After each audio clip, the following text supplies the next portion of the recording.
Good evening students. आज मैं आपके साथ में क्लास 11th चैप्टर 1 बात करने वाला हूं, जो कि टोटली थियोरेटिकल टॉपिक है। आज हम इसमें सबसे पहले पढ़ेंगे अकाउंटिंग बेसिकली होता क्या है, अकाउंटिंग क्या होता है। तो व्हाट इज एन अकाउंटिंग। तो अगर मैं इसका स्टार्ट दूं तो अकाउंटिंग इज एन आर्ट, ये एक आर्ट है। लेटर मैं बताऊंगा कि ये आर्ट कैसे है और ये किस चीज का है। देखिए, accounting is an art of recording, classifying, summarising, interpretation, communicating. ये कुछ पॉइंट्स हैं, जो स्टेप्स हैं, जो हम अकाउंटिंग प्रोसेस में भी पढ़ेंगे। आपको डेफिनेशन देखिए कैसे बनानी है। Accounting is an art of recording, classifying, summarising, interpretation, communicating the transactions and events that of financial nature, financial character. Accounting वो आर्ट है जो कि उन ट्रांजेक्शंस को, जिसको हम फाइनेंशियल या मॉनेटरी वैल्यू में मेजर कर सकते हैं, उनको ना सिर्फ रिकॉर्ड करती है, उनको क्लासिफाई करती है, लेटर मैं बताऊंगा इन सबका मतलब क्या होता है, समराइज करती है उनको, इंटरप्रिटेशन, और जो रिजल्ट्स निकल कर आते हैं उसको कम्युनिकेट करती है टू द इंटरेस्टेड पार्टीज। तो yes, what is an accounting. Accounting is an art of recording, classifying, summarising, interpretation, communicating the transactions and events that of financial character और financial nature। ये अकाउंटिंग की definition है जो आप इससे बना सकते हैं। अब बात करते हैं कि अकाउंटिंग प्रोसेस क्या होता है, मतलब अकाउंटिंग के स्टेप्स क्या होते हैं, कैसे हम अकाउंटिंग की डेफिनेशन बना सकते हैं या कैसे हम अकाउंटिंग को प्रेजेंट करते हैं। तो सबसे पहला जो स्टेप होता है वो क्या होता है, आइडेंटिफाई द फाइनेंशियल ट्रांजेक्शन। देखिए, ये अकाउंट्स का एक ड्रॉबैक भी है, लिमिटेशन है। लेटर मैं इसके बारे में बात करूंगा कि अकाउंट्स में हम सिर्फ और सिर्फ उन ट्रांजैक्शंस को रिकॉर्ड कर सकते हैं, सिर्फ और सिर्फ उन ट्रांजैक्शंस को रिकॉर्ड कर सकते हैं जिसको हम फाइनेंशियल टर्म्स में मेजर कर सकते हैं। यानी अगर कोई ट्रांजैक्शन जिसका कोई फाइनेंशियल कैरेक्टर नहीं है, जिसको हम फाइनेंशियल टर्म्स में मेजर नहीं कर सकते, वो अकाउंट्स में रिकॉर्ड नहीं की जा सकती। लेटर हम इसके बारे में बात करेंगे जरूर। तो हमारे स्टेप्स में सबसे पहला जो स्टेप है, what is the first step of accounting process. तो सबसे पहला स्टेप है identify all those transactions which can be measured in terms of money. ठीक है, आप उन ट्रांजैक्शन को आइडेंटिफाई करेंगे। हाँ, ये जो ट्रांजैक्शन है ये फाइनेंशियल टर्म्स में मेजर की जा सकती है। फॉर एग्जाम्पल, मैं मेरे बिजनेस के लिए, मेरा बिजनेस शूज बनाने कैसे, मैं मेरे बिजनेस के लिए लेदर लेकर आया हूं केजी में, किलोग्राम्स में। तो किलोग्राम्स में जब मैं 50 केजी लेदर लेके आऊंगा तो लेटर ऑन इसको मॉनेटरी टर्म्स में मेजर कर सकता हूं। ठीक है, इसी तरह से मैं नेल लेकर आया हूं, कील, इसी तरह से मैं कुछ एडेसिव लेकर आया हूं, फेविकॉल वगैरह, ये सब क्वांटिटी में लेकर आया हूंगा, तो इनको लेटर ऑन फाइनेंशियल टर्म्स में मेजर किया जा सकता है। तो स्टेप नंबर 1 है identify all those transaction which can be measured in terms of money. आप पहले उसको आइडेंटिफाई करेंगे, फिर सेकंड स्टेप में हम उनको मेजर करेंगे इन terms of money. For example, मैं लेदर लेकर आया 50 केजी और 1 केजी का जो प्राइस है वो 200 रुपीज है, तो 200 इंटू 50 10,000 रुपीज का लेदर होगा। ऐसे ही नेल और फेविकॉल का प्राइसेस निकाले जाएंगे। तो measuring them in terms of money, ये स्टेप नंबर 2 है। Recording these transactions in the form of journal. इन सारी ट्रांजेक्शंस को, जो भी फाइनेंशियल ट्रांजेक्शंस आप आइडेंटिफाई कर चुके हैं, उनको मॉनेटरी टर्म्स में मेजर कर चुके हैं, उनको हम रिकॉर्ड करते हैं इन द फॉर्म ऑफ जर्नल। अब आप बेटर जानते हैं जर्नल को कैसे रिकॉर्ड किया जाता है, rules of debit and credit से उन सबको रिकॉर्ड करना है। ये स्टेप्स ऑफ अकाउंटिंग है बच्चे।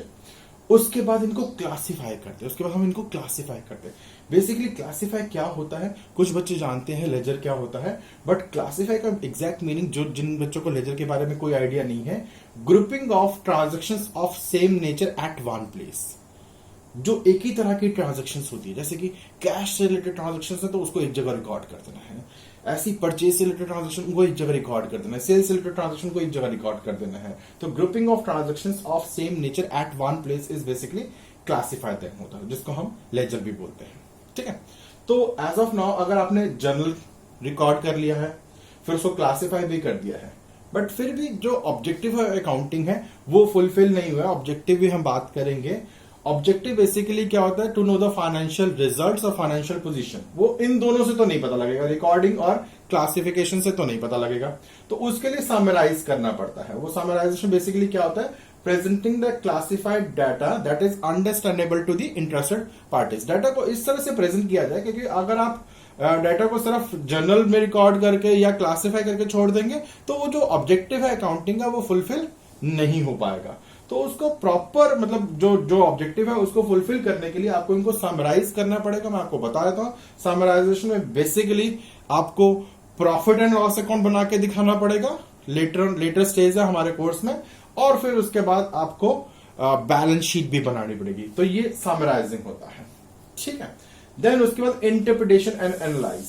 देखिए जब आप ये सब चीजें बनाते हैं, जब आप ये सब चीजें प्रॉफिट लॉस अकाउंट बना लिया, बैलेंस शीट आपने बना ली है, तो उसको इस तरह से बनाना है कि जो भी इंटरेस्टेड पार्टीज हैं उनको समझ में आए, और उनको समझ में आने के लिए उसके इंटरप्रिटेशन देना, उसको एनालाइज करना, एनालाइजेशन लाइक कि आप उससे जजमेंट कर सके कि हाँ ये जो डाटा हमने निकाले हैं इधर वो कंपैरिजन के काम में आ रहे हैं, या कोई आपको अगर कुछ उससे कुछ रिजल्ट्स निकालने हैं तो वो आप कर सकते हो। उसको हम इंटरप्रिटेशन और एनालाइज कहते हैं।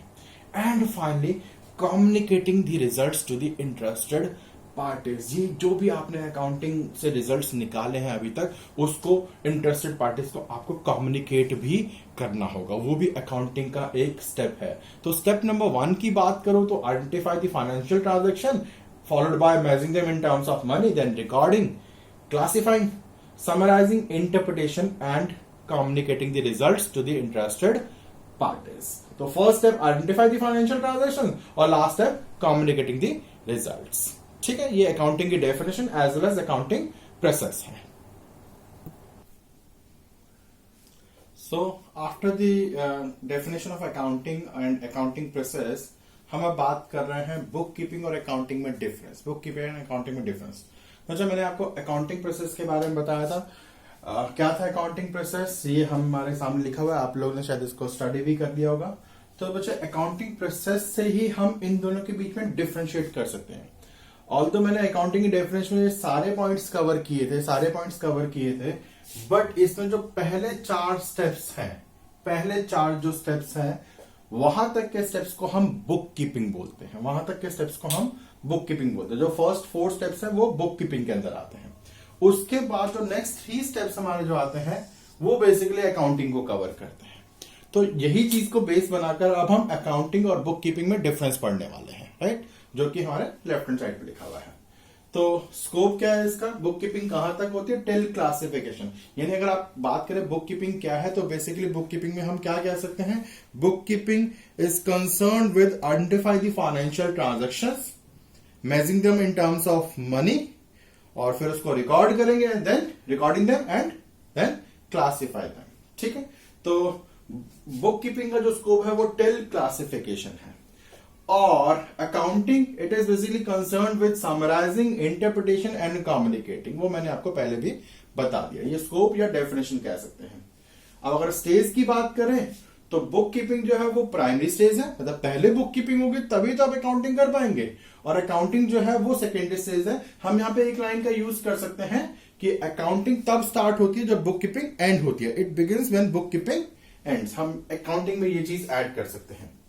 ऑब्जेक्टिव, अब आप देखो कि यहां तक हमारा ऑब्जेक्टिव क्या ही हो सकता है। यहां तक हमारा ऑब्जेक्टिव यानी बुक कीपिंग का ऑब्जेक्टिव क्या हो सकता है, maintain systematic records of financial transactions. जो भी हमारी फाइनेंशियल ट्रांजैक्शंस हुई हैं उसका एक सिस्टमैटिक रिकॉर्ड बना के रखें। आप देखो ना फाइनेंशियल ट्रांजैक्शन पूरे साल में कितनी बार आप परचेज कर रहे हो, कितनी बार आप सेल कर रहे हो, electricity bill, telephone bill, mobile phone recharge, conveyance, तो आप उन सबको पहले जनरल एंट्रीज में रिकॉर्ड करोगे, देन फिर उसको क्लासिफाई करोगे। क्लासिफिकेशन का मतलब कि एक ही तरह की ट्रांजैक्शन को एक जगह पर रिकॉर्ड करना, तो ईयर एंड में आप जान पाओगे ना कि कितनी आपकी परचेजेस है, कितनी सेल्स है, और जितनी भी ट्रांजैक्शन है। तो इसमें मेन ऑब्जेक्टिव क्या है, maintain systematic records of financial transaction. जो भी फाइनेंशियल ट्रांजैक्शन हुई है उसका एक सिस्टमैटिक रिकॉर्ड रखना। ऑल्दो उससे आपको प्रॉफिट और लॉस नहीं पता लगेगा, अब इस तरह आपके पास रिकॉर्ड है।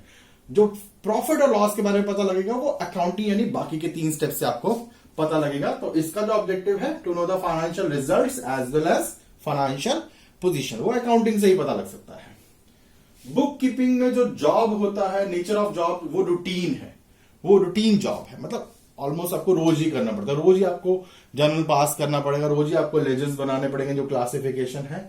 बट जो अकाउंटिंग की जो जॉब है वो रूटीन जॉब नहीं है, वो एनालिटिकल जॉब है, डायनेमिक जॉब है, वो रोज नहीं होती है। आप रोज ये सब काम नहीं करते हो। आप बेसिकली इसको ईयर एंड में एक फाइनेंशियल ईयर जब खत्म होता है तब इस काम को किया जाता है।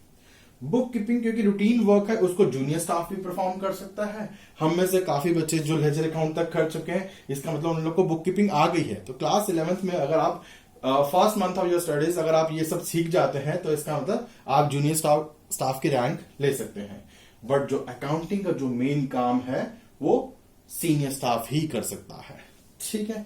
स्पेशल स्किल्स, बुक कीपिंग में कोई स्पेशल स्किल्स की जरूरत नहीं होती है बुक कीपिंग में, क्योंकि क्या ही करना है आपको, फाइनेंशियल नेचर के ट्रांजेक्शन को आइडेंटिफाई करना है, जनरल बनाना है, उसको क्लासिफाई कर देना। तो ऐसा कोई स्पेशल स्किल्स की जरूरत बुक कीपिंग में नहीं होती है। जबकि अकाउंटिंग को परफॉर्म करने में, स्पेशली जब आप प्रॉफिट लॉस अकाउंट और ये बैलेंस शीट वगैरह बनाएंगे, फिर उसे इंटरप्रिटेशन करना है या एनालाइजेशन करना है, तो उसके लिए स्पेशल स्किल्स की जरूरत पड़ती है। तो ये मेन डिफरेंसेस है between book keeping and accounting. शुरू से बात करूं तो first 4 steps of accounting process book keeping है, जो लास्ट 3 स्टेप्स है वो अकाउंटिंग है। बुक कीपिंग एक प्राइमरी स्टेज है, अकाउंटिंग सेकेंडरी स्टेज है। It begins when book keeping ends. Book keeping का ऑब्जेक्टिव सिर्फ सिस्टमेटिक रिकॉर्ड्स रखना होता है जो फाइनेंशियल ट्रांजेक्शंस है, और अकाउंटिंग का जो ऑब्जेक्टिव होता है फाइनेंशियल रिजल्ट्स और पोजीशन जानना है। बुक कीपिंग में नेचर ऑफ जॉब रूटीन है, उसमें डायनेमिक है, चेंज होती रहती है। बुक कीपिंग को जूनियर स्टाफ के लोग भी कर सकते हैं, अकाउंटिंग के लिए सीनियर स्टाफ की जरूरत पड़ती है। और स्पेशल स्किल्स बुक कीपिंग में इतनी जरूरत क्या होती ही नहीं है बिल्कुल भी, और अकाउंटिंग में तो स्पेशल स्किल्स चाहिए ही होते हैं।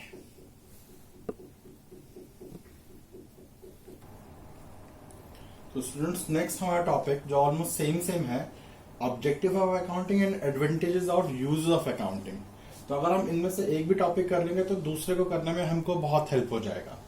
लाइक ऑब्जेक्टिव्स ऑफ अकाउंटिंग में बात करूं तो हम अकाउंट्स क्यों बनाते हैं, ऑल्दो ये चीज हमने बुक कीपिंग और अकाउंटिंग के डिफरेंस में भी पढ़ी थी कि हमारे ऑब्जेक्टिव्स क्या होते हैं, बट यहाँ पे ऑब्जेक्टिव्स अकाउंटिंग में बुक कीपिंग ऑब्जेक्टिव को भी इंक्लूड किया गया, क्योंकि एक्चुअली बुक कीपिंग अकाउंटिंग का ही पार्ट होती है। तो क्या क्या ऑब्जेक्टिव्स हैं आपको वैसे ही पता लग जाएंगे। तो हम अकाउंट्स क्यों बनाते हैं? To keep systematic records of financial transactions. अच्छा, ह्यूमन मेमोरी इतनी शार्प होती ही नहीं है कि वो सारी चीजों को याद रख पाए, उसको मेमोराइज कर पाए, ऐसा पॉसिबल ही नहीं है। इसलिए जितनी भी फाइनेंशियल ट्रांजेक्शंस होती हैं किसी भी बिजनेस में, उसका एक सिस्टमेटिक रिकॉर्ड रखने के लिए हम अकाउंट्स बनाते हैं। यहाँ पे हम बात करें कि अकाउंट्स बनाने के मेन ऑब्जेक्टिव्स क्या क्या है। तो to keep systematic records of financial transaction. Number second, जो कि वैसे सबसे इंपॉर्टेंट ऑब्जेक्टिव है, टू कैलकुलेट प्रॉफिट और लॉस। हमको हमारे बिजनेस से कितने प्रॉफिट हुए हैं, कितने लॉस हुए हैं, उसके लिए भी हम अकाउंट्स बनाते हैं। इनफैक्ट उसी के लिए हम अकाउंट्स बनाते हैं मेन तो। Number third is to ascertain the financial position. यहां पे बात हो रही है फाइनेंशियल पोजीशन को जानने की।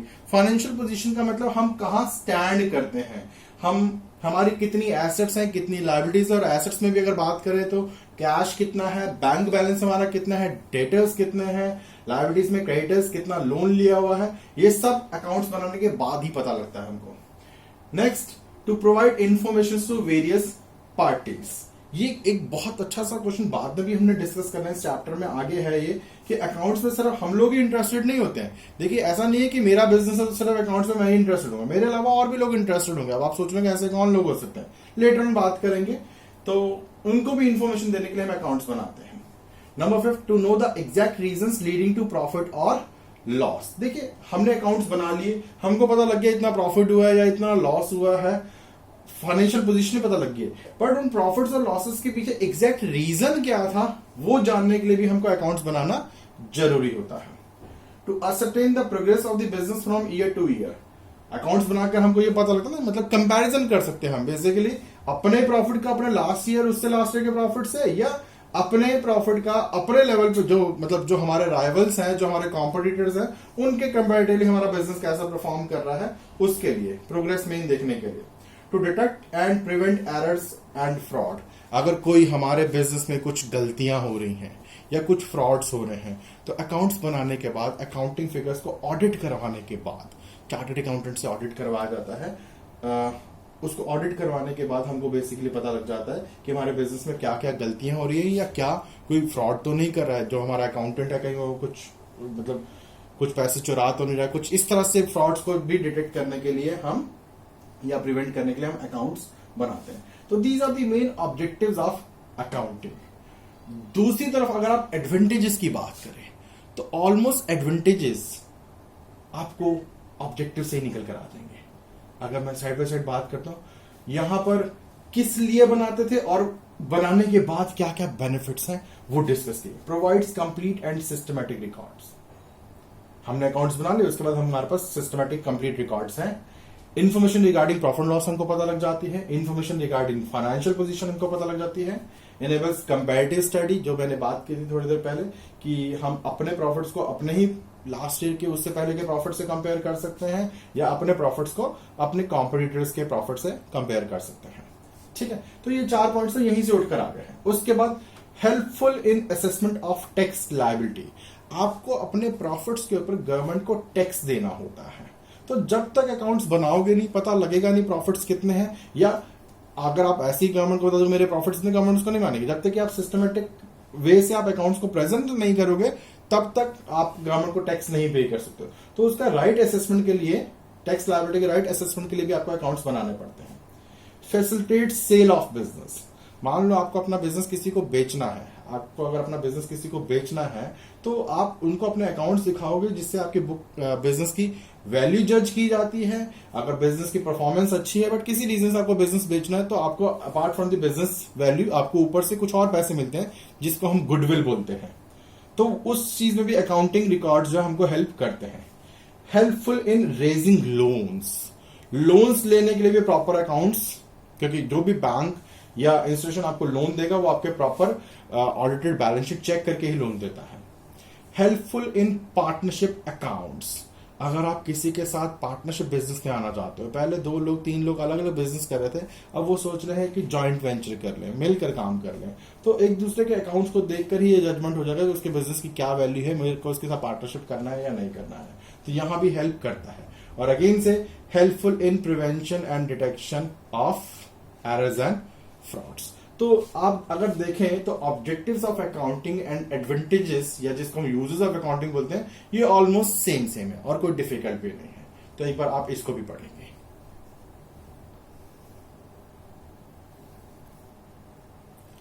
स्टूडेंट्स, अभी हम अकाउंट्स के ऑब्जेक्टिव्स और उसके एडवांटेजेस के बारे में बात कर रहे थे। हमने बहुत सारे ऑब्जेक्टिव्स और एडवांटेजेस पढ़े जो कि ऑलमोस्ट सिमिलर थे। तो अकाउंट्स के इतने सारे एडवांटेजेस हैं, यूजेस हैं, तो हमको लगता है अकाउंट्स तो हमारे लिए बहुत कुछ कर सकता है, बट एक्चुअली अकाउंट्स की कुछ लिमिटेशंस भी हैं। लिमिटेशंस का मतलब कि अकाउंट्स हमेशा ठीक हो ये जरूरी नहीं है। तो अभी हम कुछ लिमिटेशंस ऑफ अकाउंटिंग की भी बात कर रहे हैं। तो पॉइंट वाइज मैं बात करूंगा। Accounting is not fully exact. देखिए क्या होता है, जब हम अकाउंट्स बनाते हैं तो कुछ चीजें अकाउंट्स में हम एस्टिमेट भी करते हैं, एस्टिमेशंस के ऊपर बेस्ड होती हैं। फॉर एग्जाम्पल, एक छोटा सा एग्जाम्पल मैं आपके सामने देता हूं। लेट से मैंने एक मशीनरी परचेज की है 10 लाख रुपीस की, और मैं ये मानकर चल रहा हूं कि इसकी जो यूजफुल लाइफ होगी मेरे लिए 10 साल होगी। अगर मैंने 10 लाख रुपए की मशीनरी खरीदी है और इसकी यूजफुल लाइफ 10 ईयर्स है, तो इट मीन्स हर साल इसके ऊपर जो डेप्रिसिएशन लगेगा, हर साल जो इसके ऊपर डेप्रिसिएशन लगेगा वो लाइफ के ऊपर डिपेंड करता है एक्चुअली। तो अगर 10 लाख की मशीनरी है और 10 ईयर्स चलने वाली, तो हर साल का जो डेप्रिसिएशन है 1 लाख होगा, राइट। तो हम हर साल अपने अकाउंट्स में 1 लाख रुपए का डेप्रिसिएशन दिखा देंगे, बट एक्चुअली यहां पर ये एस्टिमेशंस जो मैंने किए हैं ये गलत भी तो हो सकते हैं। माइट भी वो मशीनरी 15 साल चले और ये भी पॉसिबल है कि 5 साल में वो खराब हो जाए। तो अकाउंट्स हमेशा सही होगा ये कोई जरूरी नहीं है। Accounting is not fully exact का मीनिंग यही है कि कुछ चीजें इसके अंदर एस्टिमेटेड होती हैं, हम इसके ऊपर एस्टिमेट करते हैं, और अगर वो एस्टिमेशंस गलत हो गए तो अकाउंटिंग भी गलत हो जाती है। तो ये पहली लिमिटेशन है अकाउंटिंग की। Number 2 limitation is accounting is based on certain accounting concepts and conventions। ये हमारा एक और चैप्टर जिसके ऊपर हम बात करेंगे, जिसमें हम अकाउंटिंग प्रिंसिपल्स और कन्वेंशंस वगैरह सब पढ़ने वाले हैं। तो उस चैप्टर में हमको बताया जाता है कुछ चीजें हमको मान के चलनी पड़ती हैं, अजम्पशंस होती हैं कुछ हमारी, तो और कुछ अजम्पशंस गलत भी होती हैं, तो फिर भी हम उसको मान के चलते हैं। तो जैसे कि एक हमारा कंसर्न है going concern assumption. Going concern assumption हम पढ़ेंगे इसको थ्योरी में आगे। गोइंग कंसर्न अजम्पशन ये कहते हैं that our business is going for an indefinite period. हमारा बिजनेस इनडेफिनेट पीरियड मतलब 20, 30, 40, 50 साल चलेगा, पर ये कोई जरूरी नहीं है। हम जो अकाउंटिंग प्रिंसिपल हम क्या करते हैं, हम अपने बुक्स में जो वैल्यूज दिखाते हैं वो हम इस बेसिस पे दिखाते हैं कि हमारा बिजनेस लॉन्ग टर्म तक चलने वाला है, लॉन्ग टर्म तक। बट ऐसा कोई जरूरी नहीं होता है कि बिजनेस लॉन्ग टर्म तक चलेगा ही चलेगा, तो ये भी गलत है। तो कुछ जो उसके अंदर प्रिंसिपल्स, कुछ अजम्पशंस हैं वो गलत है, तो वो भी अकाउंटिंग की एक लिमिटेशन है। Number third, very important limitation, accounting ignores the qualitative elements. जैसे कि हम बात कर चुके हैं, अकाउंटिंग सिर्फ और सिर्फ उन ट्रांजैक्शंस को रिकॉर्ड करती है which can be measured in terms of money, जो कि मॉनेटरी टर्म्स में मेजर की जाती हैं। कुछ ट्रांजैक्शंस, कुछ चीजें ऐसी होती हैं जो हमारे बिजनेस को बहुत ज्यादा इफेक्ट करती हैं, बट जस्ट बिकॉज कि उनका मनी मेजरमेंट नहीं है, हम उनको अकाउंट्स में रिकॉर्ड नहीं कर सकते। जस्ट बिकॉज कि हम उनको मॉनेटरी टर्म से मेजर नहीं कर सकते, इसलिए हम उसको अकाउंट्स में रिकॉर्ड भी नहीं कर सकते। आप सोचोगे ऐसी कौन सी चीजें हैं कि जो हमारे बिजनेस को इफेक्ट कर रही है बट हम उसको रिकॉर्ड नहीं कर सकते। मैं 2-3 एग्जांपल देता हूं। Let's say relationship between employers and employees, अगर साउंड रिलेशनशिप होंगे तो बिजनेस को पॉजिटिव वे मिलेगा, बट अगर रिलेशनशिप साउंड नहीं होंगे तो ये बिजनेस को एडवर्सली इफेक्ट करेगा, बट हम उसको मॉनेटरी टर्म से मेजर नहीं कर सकते। Same as quarrel between sales manager and production manager, उनके बीच में लड़ाई झगड़ा हो जाता है, बिजनेस में हम इसको कैसे रिकॉर्ड करेंगे। या हमारे किसी कॉम्पिटिटर ने हमारे अगेंस्ट कोई बिजनेस स्टार्ट कर दिया है, उसको भी हम मॉनेटरी टर्म से मेजर नहीं कर सकते। तो कुछ चीजें ऐसी हैं जो बिजनेस में प्लस या माइनस हो सकती हैं, एडवर्स या पॉजिटिव इफेक्ट दे सकती हैं, but just because of lack of their money measurement हम उसको अकाउंट्स में रिकॉर्ड कर ही नहीं सकते हैं। ये नंबर थर्ड हमारी लिमिटेशन थी। नंबर फोर्थ लिमिटेशन है ignores the effect of price level changes. देखिए अकाउंट्स में हम चीज कितने की आई है वो रिकॉर्ड करते हैं, ठीक है, बट वो एनुअल टाइम में उसके क्या प्राइसेस हो गए। अब 3 साल पहले मैंने कोई मशीनरी खरीदी थी, जितनी खरीदी थी मैं उतने की रिकॉर्ड करूंगा, बट आज उसका प्राइस क्या है और कल को उसका प्राइस क्या हो जाएगा, मतलब प्राइस लेवल जो चेंजेस हो रहे हैं वो अकाउंट्स में आप रिकॉर्ड कर ही नहीं सकते हो। आपने तो उसको उसकी हिस्टोरिकल वैल्यू यानी जिस वैल्यू पे आपने उसको परचेज किया था आप उस पर दिखाते हो, ठीक है। तो ये भी एक ड्रॉबैक है अकाउंट्स का।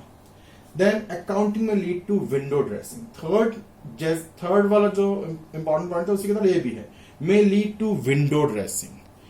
विंडो ड्रेसिंग का मतलब होता है कि हम मैनिपुलेशंस कर सकते हैं, हम अपनी मर्जी से अपने अकाउंट, क्योंकि ये इंडिविजुअल के ऊपर बेस्ड होता है। अब जैसे कि मैं मेरे अकाउंट्स बनाऊंगा तो मेरा एक पर्पस होगा कि मेरे को क्या करना है अपने अकाउंट्स बनाने में। अगर मेरा पर्पस है कि मुझे ज्यादा से ज्यादा लोन लेना है तो मैं क्या करूंगा, मैं अपनी प्रॉफिट ज्यादा दिखाऊंगा, यानी मैनिपुलेशन अकाउंटिंग है।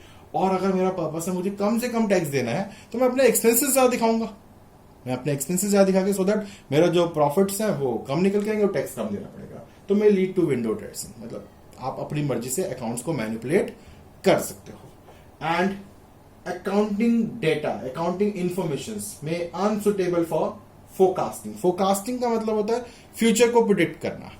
अकाउंटिंग जो होती है वो पास्ट डाटा को रिकॉर्ड करती है, आपके साथ क्या हुआ, आपने कितना खर्चा किया है वो रिकॉर्ड करते हो। आने वाले टाइम में अकाउंटिंग पॉलिसीज क्या रहेंगी, फर्म किस तरह से चलेगी, आप जो प्रोडक्ट बना रहे हो उसकी डिमांड मार्केट में कैसी होगी, आपके कॉम्पिटिटर्स का क्या रिएक्शन होगा, नए कॉम्पिटिटर्स आएंगे नहीं आएंगे, ये अकाउंट जो है फोरकास्ट कर ही नहीं सकता। वो आपको सिर्फ पास्ट डेटा के बारे में इंफॉर्मेशन दे सकता है, बट आने वाले टाइम में क्या होने वाला है वो अकाउंटिंग आपको नहीं बता सकता है। तो these are certain limitations of accounting. तो इस पूरे लेक्चर में अगर हम शुरू से बात करें तो हमने आज क्या क्या सीखा है। हमने सबसे पहले अकाउंटिंग की डेफिनेशन के बारे में बात की, फिर उसके साथ हमने अकाउंटिंग प्रोसेस के बारे में बात की, डिफरेंस पढ़ा हमने अकाउंटिंग और बुक कीपिंग का, then objectives of accounting and advantages, और लास्ट में लिमिटेशंस ऑफ अकाउंटिंग। ठीक है, आप इसको एक बार गो थ्रू कर लीजिए। कोई डाउट होगा तो वीडियो को वापस से आप देख सकते हैं, आप वापस से इसको रिमाइंड करके देख लीजिएगा। Thank you.